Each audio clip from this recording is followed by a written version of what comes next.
MBN 뉴스 8 오늘의 주요 뉴스입니다. 범죄인 송환법 철폐를 주장하는 홍콩 시민 수백만 명이 이 시각 사상 최대 규모의 집회를 열고 있습니다. 홍콩 국경 부근에서 무력 시위를 벌이고 있는 중국 인민해방군의 개입 임박설이 나오는 가운데 집회가 평화적으로 마무리될지에 관심이 쏠립니다. 고 김대중 전 대통령 서거 10주기 추도식이 국립서울현충원에서 거행됐습니다. 여야 5당 대표가 모여 김 전 대통령을 추모한 가운데 문재인 대통령은 한일 간 번영의 미래를 약속했던 김대중 오부치 선언의 의미를 기려야 한다고 밝혔습니다. 아베 일본 총리가 한국 정부가 일본 취업 박람회를 재검토하면 오히려 한국 학생들이 곤란해질 것이라고 말했다고 일본 언론이 보도했습니다. 가와무라 전 이란 의원연맹 간사장은 일본 언론에 이같이 밝히면서 한국 정부의 지소미아 대응이 일본과 진정 대화 의사가 있는지를 확인하는 기준이 될 것이라고 말했습니다. 자수한 한강 몸통 시신 사건 피의자에 대해 경찰이 곧바로 구속영장을 신청해 오늘 밤 구속 여부가 결정됩니다. 피의자는 피해자가 먼저 시비를 걸어왔다며 억울함을 주장했지만 여전히 석연찮은 범행 동기로 의문이 커지고 있습니다. 현장 연결합니다. 국내 자동차용품 업체 불수원이 에너지 음료 제조업체인 레드불의 상표를 모방한 것이라는 대법원 판단이 나왔습니다. 대법원 취지대로 판결이 확정되면 불수원의 상표권 등록은 무효가 됩니다. 악바리 박민지가 KLPGA 투어에서 3년 연속 우승을 이어갔습니다. 박민지는 오늘 보그너 MBN 여자 오픈에서 후반 9홀에 석타를 줄이는 뒷심을 발휘해 2위 그룹을 한타 차로 따돌리고 짜릿한 우승을 차지했습니다. 여러분 안녕하십니까? MBN 뉴스 8 시작합니다. 지금 세계의 눈이 홍콩으로 향해 있습니다. 범죄인 송환법에 반대하는 홍콩 시민 수백만 명이 검은 옷을 입고 거리로 나섰습니다. 벌써 11주째 계속되는 송환법 반대 집회인데요. 중국군이 무력 진압에 나설 수도 있음을 경고한 가운데 시위가 격화될지 여부에 관심이 쏠리고 있습니다. 첫 소식 이기종 기자입니다. 궂은 날씨에도 홍콩 시민들은 이번 집회의 상징이 된 검은 옷을 입고 모였습니다. 집결지인 빅토리아 공원과 주변까지 금세 시위대로 가득 차고 행진이 이어집니다. 폭우 속에서도 거리 행진에 나선 시위대는 범죄인 인도법안, 송환법의 완전한 철폐와 경찰의 강경 진압 진상조사, 시위대 석방 등을 요구했습니다. Hong Kong people will soldier on until our 5 demands be heard and responded by the Hong Kong government. 정확한 인원은 집계되지 않았지만 시위를 주도한 민간 인권전선은 사상 최대인 300만 명의 시민이 모여들 것이라고 밝혔습니다. 우려와 달리 집회 시작은 평화로웠습니다. 중국의 무장경찰이 사태에 개입할 가능성이 제기되면서 집회 주최 측은 빌미를 주지 말자며 평화 시위를 촉구했습니다. 홍콩 경찰은 공식적인 행진은 불허했지만 실제로는 시위대의 자유로운 행진을 막지 않아 다행히 별 충돌은 없었습니다. 어제 열렸던 시위도 큰 충돌 없이 마무리돼 오늘도 평화롭게 끝날 수 있을 것이란 기대가 나오고 있습니다. 하지만 지난 주말처럼 평화 시위 후 일부 시위대가 남아 경찰과 충돌하는 양상이 반복될 가능성도 있습니다. 이번 시위가 평화적으로 끝날지 아니면 무력 충돌로 중국의 사태 개입 명분이 될지 홍콩 정국이 분수령을 맡고 있습니다. MBN 뉴스 이기종입니다. 중국이 홍콩 시위에 당장 개입하긴 어렵다는 분석이 지배적입니다. 국제사회, 특히 미국 유력 정치인들, 볼턴 보좌관, 펠로시 하원 의장이 홍콩 시위를 지지하는 발언을 하고 있기 때문이죠. 이러자 중국이 내정 간섭하지 말라면서 경고했습니다. 동시에 중국 공안의 시위 진압 훈련 영상 공개하면서 시위대를 압박하고 있습니다. 먼저 이병주 기자의 보도를 보시고요. 캐리 람 행정장관이 송환법은 죽었다고 발표했는데도 왜 홍콩 시위가 11주째 이어지고 있는지 뉴스 추적하겠습니다. 오늘 중국 공산당 기관지인 인민일보에 실린 기사입니다. 홍콩은 중국의 홍콩이라면서 중국의 의회격인 전국인민대표대회 전인대가 미국을 겨냥해 홍콩 문제에 간섭하지 말라고 경고한 내용이 담겼습니다. 전인대 외사위원회 대변인 발언을 통해 홍콩 시위는 중국 헌법과 홍콩 기본법 위반에 해당한다며 반드시 법에 따라 처벌해야 한다고 밝혔습니다. 특히 일부 미국 의원이 폭력 범죄를 자유와 인권 쟁취를 위한 행동으로 미화했다고 비난했습니다. 앞서 낸시 펠로시 미국 하원의장은 SNS를 통해 홍콩 시민과 함께할 것이라며 홍콩 시위대를 지지하는 발언을 한 바 있습니다. 인민일보는 홍콩의 번영과 안정은 극소수 강력범죄자들이나 어떠한 외부 세력의 간섭으로 바꿀 수 없다고 강조했습니다. 전인대 발언까지 나오면서 중국의 무력 개입 여부에도 관심이 쏠리고 있습니다. 중국 매체들은 홍콩과 맞닿아 있는 선전시에서 무장 경찰들이 시위대 진압 훈련을 하는 모습을 공개했습니다. 지난 10일부터 선전에 주둔하고 있는 무장 경찰들은 12,000여 명 규모로 알려졌는데 10분이면 홍콩에 투입될 수 있습니다. 중국 전인대 발언에 이어 공안 훈련 모습까지 공개하면서 중국 정부가 홍콩 시위대에 최후 통첩을 했다는 분석이 나옵니다. MBN 뉴스 이병주입니다. 지난 6월부터 시작된 홍콩 시민들의 송환법 철폐 시위가 벌써 11주째 이어지고 있습니다. 거의 석 달이 다 돼갑니다. 국제부 장미용 기자와 홍콩 시위 사태 뉴스 추적하도록 하겠습니다. 장미용 기자, 오늘 주최 측에서 홍콩 시민이 한 300만 명이 이제 모일 거라고 예상을 했는데 네네. 홍콩 인구가 얼마나 돼요? 네, 홍콩의 인구는 약 700만 명 정도인데요. 네. 홍콩의 면적은 서울의 1.8배 정도인 1,100제곱킬로미터 정도 됩니다. 서울의 2배 정도 되는 면적이군요. 네네, 맞습니다. 아직 집회 인원이 정확히 집계되진 않았지만 주최 측의 목표대로 약 300만 명이 참가한다면 홍콩 시민의 절반이 시위에 참가한 셈입니다. 네. 네, 남녀노소 집회에 모일 수 있는 시민은 다 모였다, 그렇게 볼 수 있겠습니다. 네.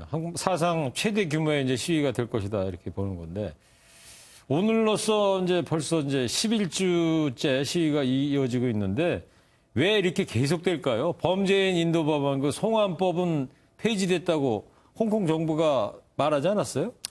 네, 말씀하신 것처럼 홍콩 정부는 송환법을 사실상 폐지했다고 밝혔습니다. 네. 지난달 9일에 발표를 했는데요. 직접 들어보시죠. There are still lingering doubts about the government's sincerity or worries whether the government will restart the process in the Legislative Council. So I reiterate here, there is no such plan. The bill is dead. The bill is dead. 송환법은 죽었다. 캐리람 장관이 이렇게 얘기를 했는데요. 네네, 보신 것처럼 캐리람 행정장관은 송환법은 죽었다라고 선언을 했는데요. 네. 시위대는 실제로 법안 폐기가 아닌 중단인 상황에서 정부가 언제든 다시 추진할 수 있다고 판단한 겁니다. 네. 그래서 시위를 계속 이어나가고 있는 거죠. 네, 철폐가 아니라 중단한 거 아니냐. 그러니까 완전 철폐해라 이런 얘기예요. 그러니까. 네, 맞습니다. 그리고 시위대를 향한 그 백색 테러가 상황을 더 악화시킨 것으로 이제 보이는데 네. 그 백색 테러의 배후가 밝혀졌습니까? 네, 지난달 21일이죠. 화면상으로 보시는 것처럼 강목과 목봉을 든 사람들이 시위 참가자들에게 무차별 폭행을 가하는데요. 네, 저 장면이죠. 네, 맞습니다. 홍콩 경찰은 중국 폭력 조직인 삼합회 소속 조직원 6명을 용의자로 붙잡아 조사하고 있습니다. 삼합회가 있습니까, 저 안에? 네, 근데 정확한 배후는 아직 드러나지 않았는데요. 예. 홍콩 시민들은 친중파 세력이 고용한 것이고 경찰과도 유착 관계에 있다고 의심하고 있는 상황입니다. 네. 그리고 이번 홍콩 시위를 보다 보면 우리의 촛불 시위하고 비슷한 점도 많아 보입니다. 시위대 요구사항은 또 다른 어떤 내용들이 있어요? 네, 3년 전 겨울 광화문 광장을 가득 채운 촛불을 다들 기억하고 계실 텐데요. 네. 이번 홍콩 시위도 시민들의 자발적인 참여로 이루어진 점에서 공통점을 찾을 수 있습니다. 예. 비폭력 집회를 추구한다는 점과 주말에만 진행되는 점도 비슷하고요. 네, 시위대의 요구사항은 크게 5가지입니다. 예. 먼저 송환법의 완전한 철폐, 그리고 시위 과정에서 체포된 시위대의 조건 없는 석방을 요구하고 있습니다. 네. 네, 그다음에 시위를 폭도로 규정하는 것을 철회하고 경찰의 강경 진압에 대해서도 진상조사를 요구하고 있습니다. 여기에 홍콩 정치 수반인 행정장관을 뽑는 선거를 시민들이 직접 뽑는 직선제로 바꾸자는 게 핵심 요구사항입니다. 홍콩 시위가 뭐 형식은 우리 촛불 시위하고 좀 비슷하고요. 5가지 요구사항을 했는데 뭐 쉽게 풀어질 수 있을 만한 요구사항은 아닌 것 같아 보이네요. 네. 그리고 시위와 관련해서 가짜 뉴스도 돌고 있다고 그러는데 어떤 가짜 뉴스들이 나오고 있어요? 네, 중국군이 선전시에 있는 만큼 중국군 관련 가짜 뉴스가 가장 많습니다. 예. 중국군이 이미 홍콩 폭동 진압 경찰로 투입됐다. 중국 본토에서 시민들이 시위대를 위해 홍콩으로 오고 있다 등등인데요. 예. 대부분 가짜 뉴스입니다. 예. 친중파와 반중파 모두 자신들에게 유리한 여론을 조성하기 위해서 가짜 뉴스를 만들고 있다 이렇게 보시면 되겠습니다. 예. 그리고 중국 의회격이잖아요. 전국인민대표대회. 미국에 대해서 강력히 경고했어요. 내정 간섭하지 말라고. 왜 이렇게 미국에 유독 민감하게 중국이 반응을 하고 있을까요? 네, 홍콩의 정식 명칭은 중화인민공화국 홍콩특별행정구입니다. 예. 네, 홍콩은 중국 땅이라는 이야기죠. 그렇죠. 네, 홍콩에서 발생한 일에 남의 나라가 이래라 저래라 간섭하지 말라는 게 중국의 기본 입장입니다. 네, 이런 상황에서 지난 6일 미국 외교관과 홍콩 시위대 관계자가 만나는 사진이 공개되면서 저 사진이군요. 네, 맞습니다. 네. 네, 중국은 미국이 시위의 배후인 게 밝혀졌다라고 주장하게 됩니다. 그런데도 낸시 펠로시 미 하원 의원 같은 미 정계 인사가 홍콩 시위를 자꾸 언급하니 전인대도 강력하게 경고에 나선 그 겁니다. 백악관 볼턴 보좌관도 그랬잖아요. 제2의 천안문 사태 만들지 말라고 페이스북에 썼던 거 했던 것 같은데요. 네, 맞습니다. 때문에 무역 환율 전쟁에 이어 홍콩까지 미중 간 전선이 확대될 것이라는 전망도 나오고 있습니다. 네. 지금 홍콩에 친척이 계시거나 또 여행을 가실 분들은 상당히 이제 불안해하실 텐데, 자, 중국이 과연 이 무력 진압할 가능성이 있을까요? 네, 보도에서 보신 것처럼 홍콩에서 10분 거리인 광동성 선전에서 중국군이 대기하고 있는 상황인데요. 예. 직접적인 무력 개입은 가능성이 낮습니다. 네, 전문가 의견 한번 들어보시겠습니다. 네. 이게 홍콩 정부 전복이나 직접적으로 이어진다라는 그런 모습이 없는 가운데 군을 투입하는 것은 굉장한 후유증이 따릅니다. 홍콩의 민심이 완전히 이반이 될 테고, 그다음에 홍콩 자본시장의 자본 이탈이 상당히 일어날 거다. 네, 정리하자면 홍콩 정부가 전복될 만한 사안은 아닌데 네. 군 병력이 투입되면 홍콩이 가졌던 금융 이점 등을 이룰 수 있다는 겁니다. 여기에 홍콩 문제가 세계적인 문제로 부상할 경우 영국이나 미국 같은 서방 국가의 비난도 중국으로선 부담스럽다는 분석입니다. 무력 진압하면 이제 얻는 것보다 잃는 게 더 많을 것이고, 또 미국을 비롯한 국제사회가 지켜보니까 쉽게 무력 진압은 안 될 것이다, 이런 말씀이죠. 네. 자, 홍콩이 우리보다 1시간 늦잖아요. 이제 밤 되고 있을 텐데 국제부에서도 밤새도록 시위상 지켜봐야 되겠네요. 네.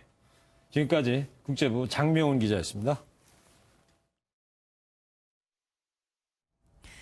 오늘 서울국립현충원에서는 고 김대중 전 대통령의 서거 10주기 추도식이 열렸습니다. 김 전 대통령은 한일 간 협력을 대표하는 김대중 오부치 선언을 이끌기도 했는데요. 요즘 한일 관계를 생각하면 의미가 남다르게 느껴집니다. 황재헌 기자가 보도합니다. 평화와 희망이라고 적힌 단상 위에 고 김대중 전 대통령의 사진이 놓였습니다. 아들 김홍걸 씨를 비롯해 이낙연 국무총리, 그리고 여야 5당 대표가 모여 사진 앞에서 묵념하며 김 전 대통령을 추모했습니다. 참석자들은 최근 악화된 한일 관계에서 김대중 오부치 선언의 정신을 되새기자는 다짐을 이어갔습니다. 이웃나라들도 과거의 그들이 아닙니다. 대통령님의 조화와 비례의 지혜는 더욱 소중해졌습니다. 11개 항목으로 이뤄진 1998년 김대중 오부치 선언은 한국에 대한 일본의 반성과 사죄, 경제와 대북 정책 협력을 명문화한 한일 간 역대 가장 중요한 선언으로 평가받습니다. 일본이 한국의 외환위기 극복에 필요한 추가적인 금융 지원을 해준 데 대해 사의를 표명하였습니다. 韓国国民に対し支配により多大な損害の苦痛を与えたという歴史的事実を謙虚に受け止め、これに対し痛切な反省と心からのお詫びを申し上げました。 김대중 오부치 선언을 통해 한일 문화 교류가 시작되며 한류 바람이 불었고 양국 관광객 1,000만 명 시대의 디딤돌이 됐습니다. 문재인 대통령은 SNS에서 우리는 여전히 삶의 곳곳에서 당신을 만난다며 한일 협력을 통해 평화와 번영의 길을 전진시켜 나가자고 강조했습니다. MBN 뉴스 황지연입니다. 김대중 전 대통령 시절을 다른 의미로 떠올린 사람은 또 있습니다. 오늘 추도식에 참석한 황교안 자유한국당 대표는 DJ 때 정치 보복은 없었다면서 애둘러서 문재인 대통령을 비판했습니다. 최형규 기자입니다. 10주기 추도식에 참석한 황교안 자유한국당 대표는 고 김대중 전 대통령에 대해 대한민국 민주주의의 상징이라고 평가했습니다. 이어 김 전 대통령 때는 정치보복은 없었다는 말로 문재인 대통령을 애둘러 비판했습니다. 화해와 용서, 화합과 통합의 정치로 우리 민주주의의 새로운 지평을 여셨습니다. 정치 보복은 없었습니다. 황 대표는 한국당이 요구한 국정 대전환을 문 대통령이 철저히 외면했다며 오는 24일부터 다시 장외투쟁에 나서겠다고 밝혔습니다. 국정 파탄과 인사농단을 규탄하는 대한민국 살리기 집회입니다. 좌파 폭정을 중단하는 그날까지 우리 당은 국민과 함께하는 투쟁을 여당인 더불어민주당은 국민의 원성이 무섭지 않냐며 명분 없는 장외투쟁을 그만두라고 말했습니다. 3개월 만에 다시 장애로 나간 셈인데 가출이 잦으면 집에서 쫓겨날 수 있다는 것을 명심해야 합니다. 이어 정치보복은 고문하고 핍박하는 것이라며 문 대통령을 김정은 대변인이라고 말하는 한국당에게 어울리지 않는다고 비판했습니다. MBN 뉴스 최영규입니다. 여야는 주말인 오늘도 인사청문 대상자 7명의 검증과 청문회 일정 등을 놓고 팽팽한 기싸움을 벌였습니다. 쟁점은 역시 조국 법무부 장관 후보자인데요. 자유한국당은 이른바 조국 검증 TF를 설치하고 조 후보자의 낙마에 화력을 집중하고 있습니다. 먼저 조창훈 기자의 보도를 보시고요. 조국 후보자의 74억 사모펀드, 이게 도대체 뭔지 아주 쉽게 뉴스 추적하겠습니다. 자유한국당은 국회에서 인사청문회 대책회의를 열고 조국 법무부 장관 후보자에 대한 의혹이 너무 많다며 별도의 인사청문 TF팀을 꾸리겠다고 밝혔습니다. 법무부 장관 후보자 지명 자체가 농단입니다. 문제점과 의혹이 너무 많아서 하나하나 차근차근 정리해야 되겠습니다. TF팀엔 법무부를 담당하는 법사위를 비롯해 교육위 등 의혹 관련 상임위와 법률지원단 같은 당내 기구까지 투입됩니다. 문재인 정부 들어서 어느 후보가 이 정도 의혹을 갖고 있었습니까? 지금이라도 자진 사퇴하셔야 할 것. 같은 당 김진태 의원은 만약 납득할 만한 해명이 나오지 않으면 내일 중 조 후보자를 검찰에 고발하겠다고 밝혔습니다. 여당인 더불어민주당은 한국당의 TF에 대해 청문위원만 가지고는 조 후보자의 결격 사유를 찾지 못했다는 의미라고 꼬집었습니다. 박찬대 원내대변인은 한국당이 총력전을 하는 것을 보니 조국을 싫어하거나 두려워하는 것 같다고 말했습니다. 청문회 일정을 놓고도 기싸움을 벌이고 있는 여야는 내일 국회의장 주재로 열리는 원내대표 회동에서 일정 조율에 나설 전망입니다. MBN 뉴스 조창훈입니다.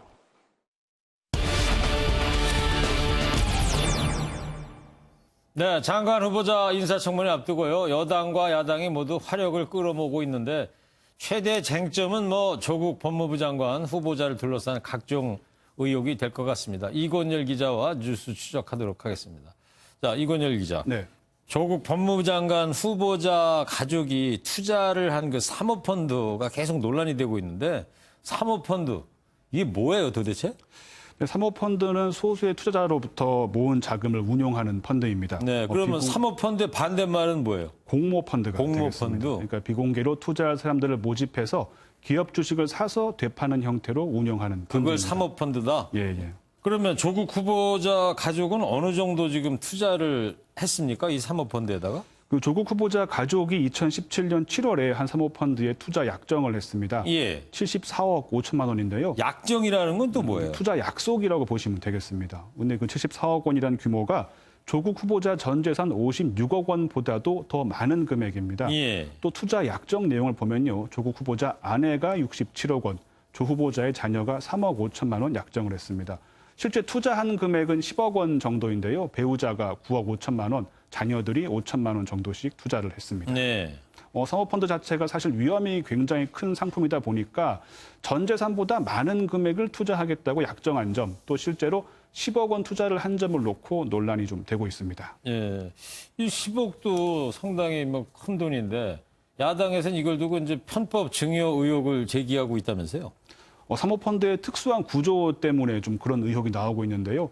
사모펀드는 펀드를 환매를 했다고 하면은 그 수수료가 다른 펀드 가입자에게 돌아간다고 합니다. 환매라는 건 뭐예요? 펀드 상품을 팔았다라고 보시면 되겠습니다. 예. 예를 들어서 A, B, C 세 사람이 사모펀드에 가입을 했다라고 좀 가정을 해볼게요. 예. A가 10억 원을 투자한 상태에서 수익이 40%, 그러니까 4억 원을 기록했는데 A가 펀드 환매를 합니다. 그런데 수수료가 수익의 절반이라면 2억 원이 수수료가 되는데 네. 이 돈이 다른 펀드 가입자의 몫이 되는 겁니다. 2억 원을 B와 C가 나눠 갖게 되는 거죠. 그런데 이 경우 B와 C는 증여세를 내지 않아도 된다고 합니다. 사모펀드는 투자자와 투자 운용사가 수수료를 정하기 나름이기 때문에 충분히 가능하다고 합니다. 네. 뭐 좀 복잡해 보이기는 한데요. 이런 사례가 실제로 또 있습니까? 전문가들에게 물어보니까 가능성은 있는데 쉽지는 않다 이렇게 이야기를 합니다. 왜냐하면 증여세를 내지 않을 뿐이지 또 다른 세금을 내야 하는 경우가 있을 수 있다고 하고요. 무엇보다 펀드가 수익을 내야지 증여도 가능한데 증여세를 피하기 위해서 수익을 예상하고 사모펀드를 증여세 면제에 활용한다는 게 쉽지 않아 보인다는 겁니다. 네. 그러네요. 근데 펀드가 이제 수익이 나야 가능한 이야기가 되는 거 아닙니까? 지금은 어때요? 수익이 난 겁니까? 어떻게 돼 있어요? 그 현재 마이너스 수익률을 기록하고 있으며 현 상태로 펀드를 청산 중이다. 그 조국 후보자 가족이 가입한 펀드 운용사 측은 이렇게 밝혔습니다. 마이너스라고요? 예. 자, 이번에는 그 조국 후보자 가족, 또 위장 이혼, 또 위장 소송 논란도 이제 휩싸이고 있는데 이건 어떻게 되고 있습니까? 자유한국당 주광덕 의원의 주장인데요. 이거 한번 들어보시죠. 네. 법학 교수로서 웅동학원의 이사를 맡았던 후보자가 봉이 김선달 대동강 물 팔아먹는 듯한 이런 소송에 그냥 묵인하고 인용하고 인정했다면 여기에 큰 의혹이 있을 수밖에 없지 않습니다. 봉이 김선달 얘기하는데 무슨 내용입니까? 지난 2006년입니다. 조국 후보자의 남동생이 운영하는 회사가 자신의 아버지, 그러니까 조 후보자의 아버지이기도 하죠. 그 아버지가 운영하던 학교 법인에 공사비를 달라는 내용의 소송을 냈습니다. 학교 법인 이사가 마침 조 후보자였습니다. 학교 법인은 변론을 하지 않았고 조 후보자 동생이 승소를 했는데 가족끼리 짜고 치는 소송을 통해서 학교 법인 재산을 동생 회사로 가져갔다라는 게 의혹의 내용입니다. 주 의원은 또 조 후보자의 동생이 빚을 갚지 않기 위해서 위장 이혼을 하고 전처에게 재산을 넘겼다는 의혹도 제기했습니다. 네, 뭐 조국 후보자 가족이 다 나오고 있는 것 같습니다. 이에 대해서 조국 후보자하고 여당의 입장은 어떻습니까? 원칙적으로 일일이 해명하기보다 청문회에서 답을 하겠다는 겁니다. 펀드 문제에 대해서는 일단 이렇게 밝혔습니다. 10억 원 넘는 돈을 투자하신 판단 근거가 무엇인가요? 국회 청문회에서 소상히가 답변드리겠습니다. 더불어민주당 박찬대 원내대변인이 오늘 거듭 조국 후보자의 입장을 전했습니다. 어떤 의혹인지 일일이 거론을 한 건 아닌데 조 후보자 주장은 자신에게 제기된 의혹에 대해서 적법한 절차였다는 겁니다. 적법한 절차를 했다. 네네.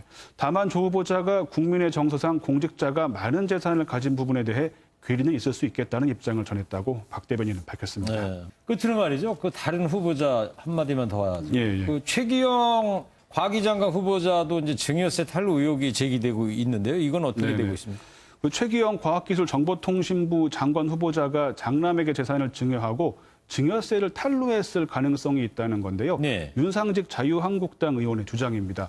최 후보자의 장남이 30살이고 유학 중인데 신고한 재산은 1억 원이 넘는 반면에 최 후보자가 최근 6년간 증여세를 납부한 적이 없다는 겁니다. 현행 법상 증여세 면제 한도 금액은 5천만 원입니다. 그렇기 때문에 1억 원을 증여했다면 세금을 내야 된다 이 얘기입니다. 그렇군요.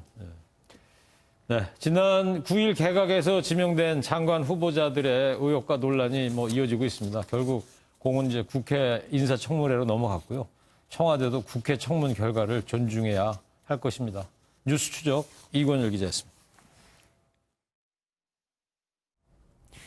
정부가 최근 악화된 한일 관계 분위기에 따라 다음 달 일본 기업이 대거 참여하기로 한 해외 취업 박람회를 전면 재검토하기로 했습니다.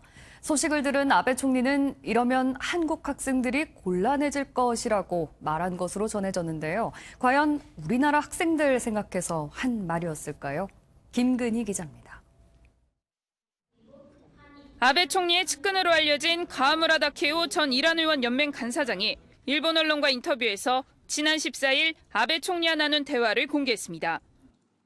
우리 정부가 다음 달 열릴 일본 취업 박람회를 재검토한다는 소식에 아베 총리가 그러면 한국 학생들이 곤란하지 않겠느냐고 말했다는 겁니다.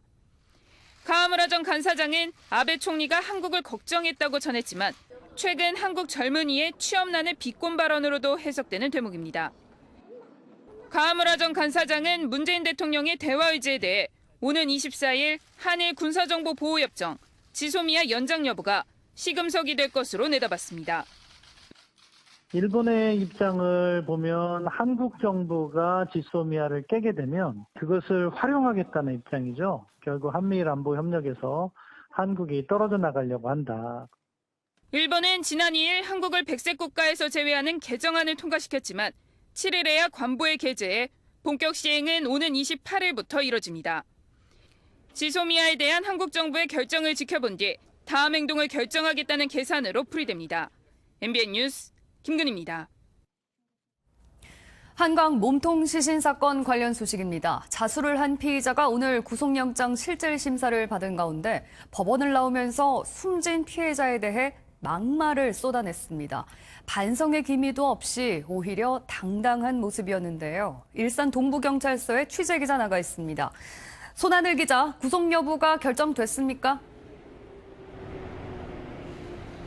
네, 그렇습니다. 조금 전인 7시 반쯤에 구속영장이 발부가 됐습니다. 제가 나와 있는 이곳이 일산 동부경찰서인데요. 제 뒤로 보이는 경찰서 유치장에 입감된 피의자는 앞으로 구속 상태에서 조사를 받게 됩니다. 법원은 살인 후 사체를 훼손하고 숨긴 점, 피해자의 소지품을 나눠 버린 점 등이 죄질이 중하다고 봤습니다. 심지어 모텔의 CCTV를 포맷까지 한 걸로 드러났는데 이 점을 볼 때 증거인멸과 도주 우려가 있다고도 판단했습니다. 앞서 5시간 전쯤 모자를 눌러쓰고 마스크를 쓴 채 법원에 도착한 피의자는 모텔에 투숙한 피해자가 먼저 시비를 걸었다며 억울함을 주장했습니다. 법원을 나오면서는 이미 숨진 피해자를 향해 위협성 발언을 하는 등 막말을 쏟아냈습니다. 그 사람이 먼저 계속해서 저한테 시비를 걸고 먼저 주먹으로 제 배를 치고 얼굴을 때리려고 했어요. 다음 생에 또 그러면 너 나한테 또 피해자한테 다른 모텔로 가라고 했지만 반말을 쓰며 계속 버텼다고도 덧붙였습니다. 시신을 잔혹하게 훼손한 이유도 물어봤는데 시신을 처리하려다 보니 그렇게 됐다고만 짧게 말했습니다. 글쎄요, 아무리 시비가 붙었어도 살해를 하고 또 시신까지 훼손을 했다는 건 아무래도 납득이 가지 않는데 진술의 신빙성은 있는 겁니까? 네, 그렇습니다. 그래서 경찰도 이 부분에 수사력을 집중하고 있습니다. 경찰은 지금까지 알려진 피의자의 범행 동기가 단순히 피의자의 주장일 뿐 사실관계가 확인된 내용은 아니라고 입장을 밝히고 있습니다. 왜 모텔비 4만 원은 맞아요. 후불로 준다고 얘기는 했다고까지는. 아니 그 피해자 주장이니까 감사했다고 얘기하는데 제가. 범행 동기는 석연찮지만 피의자가 범행을 저질렀다는 사실만큼은 속속 드러나고 있습니다. 어제 모텔에서 범행에 쓰인 흉기를 확보한 경찰은 오늘은 모텔에서 한강까지 피의자가 전기 자전거를 타고 왔다 갔다 하는 CCTV를 확보해 시신을 유기한 전 과정을 들여다보고 있습니다. 피의자는 자정이 넘은 새벽 서울 올림픽대로 염창나들목 인근 한강에 시신을 유기한 걸로 드러났습니다. 4km를 떠내려간 시신은 마곡철교 남단에서 몸통이 처음 발견됐는데 이 지점이 경기 고양시여서 고양경찰서에 전담팀을 꾸리고 수사를 이어가고 있습니다. 피의자를 구속한 경찰은 조만간 현장 검증을 벌일 계획인데 곧 DNA 검사 결과도 나올 예정이어서 범행의 윤곽이 하나둘씩 드러날 전망입니다. 지금까지 피의자가 구속수감된 일산 동부경찰서에서 MBN 뉴스 손하늘입니다. 대구 이월드 놀이공원에서 20대 아르바이트생이 사고로 다리가 절단됐다는 안타까운 소식 어제 전해드렸는데요. 사고 당시 현장에는 안전관리자도 없이 아르바이트생만 2명이 있었던 것으로 밝혀졌습니다. 경찰은 이월드 측이 안전규정을 제대로 준수했는지 조사하고 있습니다. 강진우 기자가 보도합니다. 사고가 발생한 대구 이월드의 허리케인이라는 놀이기구입니다. 피해자는 사고 당일 승객들의 안전바 점검을 모두 마친 후 변을 당했습니다. 현장을 벗어나야 했지만 열차의 마지막 칸과 뒷바퀴 사이의 좁은 공간에 서 있었던 겁니다. 열차 처음에는 열차 주변에서 점검하다가 그래 됐다. 그 얘기 했다가 이제 결국에는 나온 게 뒤바뀐 게 이제 열차 뒤에 서 있다가 그래 된 거다 얘기했죠. 이를 두고 이월드 측의 안전관리 부실이 불은 화라는 지적이 나오고 있습니다. 우선 당시 사고 현장에는 피해자를 포함해 아르바이트생 2명만이 기구를 운행했습니다. 안전관리자인 정규직 직원도 없었고 출발 버튼도 다른 아르바이트생이 눌렀습니다. 타고 있는 건 맞죠? 그 부분하고 피해자 진술하고 종합해가지고 저희도 이제 수사 중간 발표를 해야 될 것 같아요.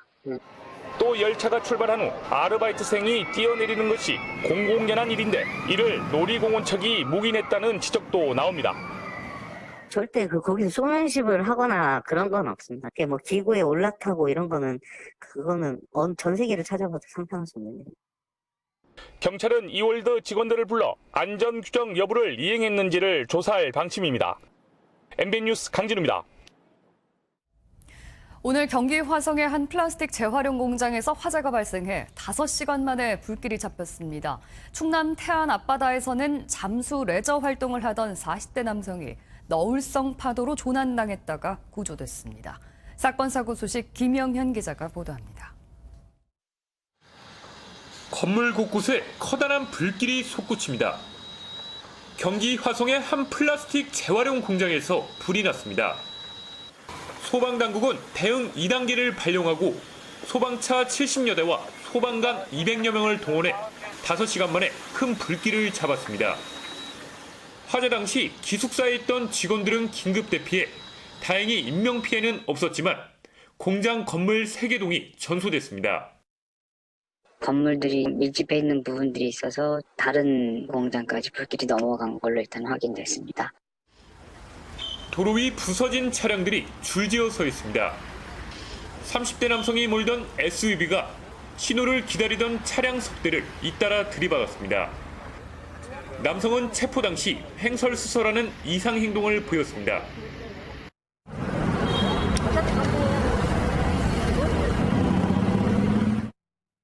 경찰이 마약 간이 검사를 실시했지만 음성 판정을 받았습니다. 경찰은 국가수의 정밀 검사를 의뢰하는 한편 남성을 입건해 조사하고 있습니다. 바다 한가운데 잠수복을 입은 한 남성이 부표를 잡고 구조를 기다리고 있습니다. 스쿠버 동호회 회원들과 레저 활동을 하다 너울성 파도에 떠내려가 조난당한 40대 남성은 다행히 해경에 무사히 구조됐습니다. MBN 뉴스 김영현입니다. 에너지 음료 글로벌 기업 레드불과 국내 자동차 용품 업체 불수원이 지금까지 붉은소 싸움을 해왔습니다.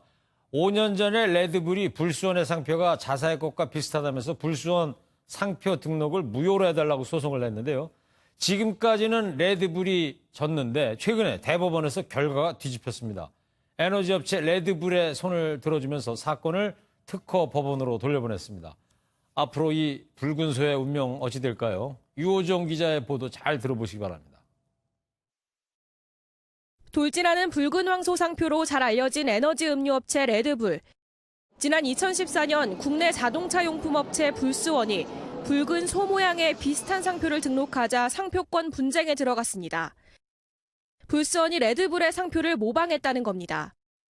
레드불은 불수원 상표 등록은 무효라며 특허 심판원에 심판을 청구했지만 기각당했고 지난 2016년 특허법원에 소송을 제기했습니다. 그러나 특허법원마저도 에너지 음료와 자동차 용품은 밀접한 관련이 없어 상표를 모방해 손해를 입히려는 목적이 없었다고 봤습니다. 하지만 최근 대법원이 이 판결을 뒤집고 1심 판결을 다시 하라고 결정했습니다. 대법원은 레드불 상표가 2005년쯤부터 세계적인 자동차 경주 대회인 포뮬러1에서 레드불 레이싱 팀의 표장으로 사용됐다는 점에 주목했습니다. 레드불 상표가 자동차 용품과 관련한 인지도가 있었다고 볼 증거가 없었다고 본 반면 대법원은 이미 자동차 경주팀으로 상당한 인지도가 있었다고 보아서 특히 대법원은 불수원의 상표 개발 시기는 레드불 팀이 국내에서 최초로 열린 포뮬러1 대회에 참가했던 2010년 이후라며 불수원이 레드불 상표를 모방해 손해를 입히려는 목적으로 상표 출원을 한 걸로 봐야 한다고 지적했습니다. MBN 뉴스 유호정입니다. 여러분께 퀴즈 하나 내겠습니다. 길 가는데요. 방탄소년단 얼굴이 있는 교통카드를 주워서 가져가면 죄가 될까요? 안 될까요? 정답, 죄가 됩니다. 법원 판결 나왔습니다. 20만 장 한정판이라서 소장 가치는 물론이고 재산적 가치가 되는 재물이기 때문이랍니다. 뭐 저라도 RM이나 지민이나 휴가, 얼굴 있는 교통카드 있다면 그걸 왜 버리겠습니까? 고정수 기자입니다. 국내를 넘어 전 세계의 아이돌로 꼽히는 그룹 방탄소년단 BTS. 올해 초부터 출시된 BTS 교통카드 또한 SNS상에서 큰 인기를 모았습니다. 그런데 최근 이 교통카드를 줍고 돌려주지 않은 남성이 국민참여재판을 신청했습니다. 이미 가방 등을 훔쳐 기소된 50대 남성은 절도 혐의는 인정하지만 길에서 습득한 교통카드는 소유권을 포기한 물건을 주운 것이기 때문에 죄가 되지 않는다는 주장을 편 겁니다. 배심원단의 판결은 유죄 4명, 무죄 3명. 재판부의 판단도 같았습니다. 교통카드가 쓰레기통에 버려진 게 아니므로 소유권을 포기했다고 볼 수 없는 점. 주운 카드에 포함된 BTS 카드는 인기가 많은 소장품으로서 단순한 교통카드로 볼 수 없다는 판단입니다. 교통카드는 이제 금액 충전 여부와 별개로 프리미엄이 부과된 소장품으로서 충분히 기능할 수 있다고 판단한 거거든요. 그래서 방탄소년단의 가치를 법원이 인정한. 재판부는 일반 교통카드라 하더라도 반환 조치를 하지 않은 점은 사회 통념상 받아들이기 어려운 행동이라고 밝혔습니다. MBN 뉴스 고정수입니다. 서울시청에서 생산했는데 안 팔려서 애물단지가 된 재활용 보도블록이 있습니다. 이걸 공무원이 개인적인 용도로 쓰면 징계 대상일까요? 당연히 징계 대상입니다. 한 공무원이 이 블록을 폐기물로 알았다면서 처갓집 공사에 썼다가 강등 처분, 또 원래 가격의 2배에 해당하는 징계 부과금을 냈습니다. 전민석 기자입니다. 지난 2017년 서울 금천구청에서 근무하던 공무원 이모 씨는 솔깃한 얘기를 들었습니다. 서울시가 만든 재활용 보도블록이 팔리지 않아 보관과 폐기 비용만 드는 애물단지가 됐다는 겁니다.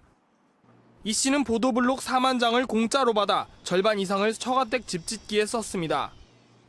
출장을 간다며 처가 공사 현장에 들르기도 했습니다. 결국 덜미가 잡힌 이 씨는 강등 처분과 함께 원래 보도블록 가격의 2배를 징계 부과금으로 냈습니다. 장관 표창만 3번 받으며 30년간 성실히 근무했다는 이 씨는 억울하다며 서울시를 상대로 소송까지 냈습니다. 이 씨는 쓸모없는 폐기물인 줄 안 되다 개인 용도로 쓰겠다고 미리 얘기했다고 주장했습니다. 하지만 법원은 서울시 손을 들어줬습니다. 재판부는 30년 넘게 공무원으로 근무했다면 공용 물품의 사적 사용이 안 된다는 걸 알았을 것이라고 판결 이유를 밝혔습니다. 재판부는 또 사적으로 쓸 수 있다면 공문을 보내는 대신 개인적으로 신청했을 것이라며 논란에 쐐기를 박았습니다. MBN 뉴스 전민석입니다.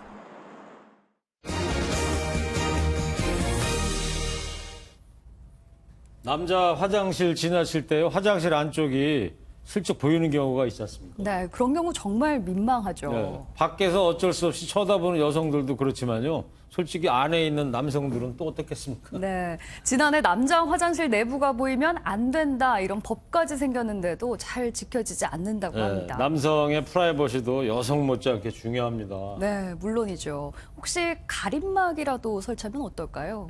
오, 그 괜찮은 아이디어인데요? 네, 심가은 기자가 현장을 취재했습니다. 서울의 한 공중화장실 입구. 따라 들어가 몸을 트니 그제야 안쪽에 소변기가 보입니다. 지난해 1월 밖에서 화장실 내부가 보이지 않도록 공중화장실법이 개정된 뒤 만들어진 남성용 공중화장실입니다. 하지만 법 개정 이전에 지어진 화장실은 해당되지 않습니다. 실제 서울 시내 공중화장실 30여 곳을 직접 확인한 결과 3분의 1인 10여 곳은 여전히 밖에서도 내부가 그대로 노출됐습니다. 이 공중화장실에는 보시다시피 입구에 문이 설치돼 있지 않고 안에는 큰 창문이 있어 밖에서 안이 훤히 들여다 보입니다. 동성들끼리 사실은 보여주고 싶은 모습은 아니잖아요. 근데 이렇게 뭐 이성들이 볼 수 있는 공간이 있다라는 거. 불편한 건 남성들뿐이 아닙니다. 민망해서 고개를 가끔 돌릴 때가 있는데 남자분들도 좀 이런 보호를 해줘야 되지 않나 그렇게 생각. 이 중엔 문 자체가 없거나 있어도 투명 혹은 받침목으로 고정돼 무용지물인 경우가 많습니다.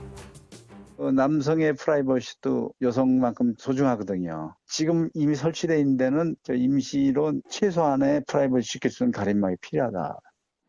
실제로 최근 한 지하철역은 이용객들의 민원으로 남자 화장실 입구를 가리는 가림막을 추가 설치하기도 했습니다. 시민들의 인식이 많이 바뀐 만큼 민망한 공중화장실을 개선할 세심한 대책이 필요해 보입니다. MBN 뉴스 심가현입니다. 보그너 MBN 여자 오픈에서 박민지가 올 시즌 첫 승을 거뒀습니다. 수천 명의 갤러리가 몰려들어 우승의 순간을 함께했습니다. 김태일 기자입니다.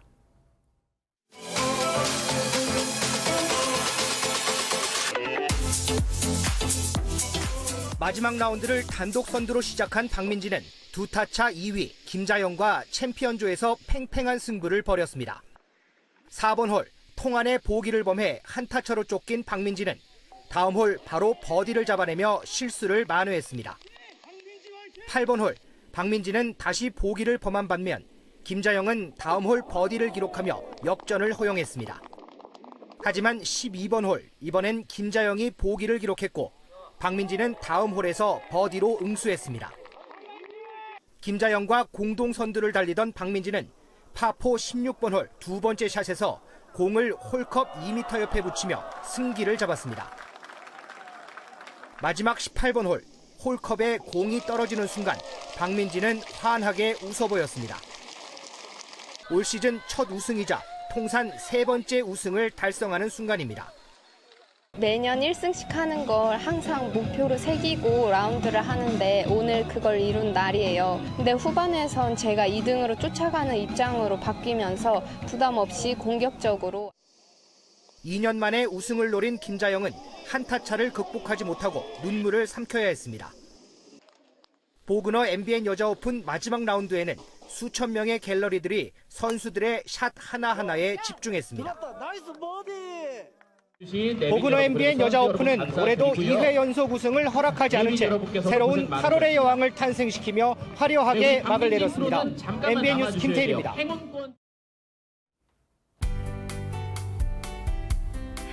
모처럼 나들이 즐기기 참 적당한 날씨였습니다. 오늘 한낮에 서울이 30.7도로 극심한 폭염은 없었는데요. 내일은 다시 기온이 오르겠습니다. 서울을 포함한 곳곳으로 폭염주의보가 확대됐고요.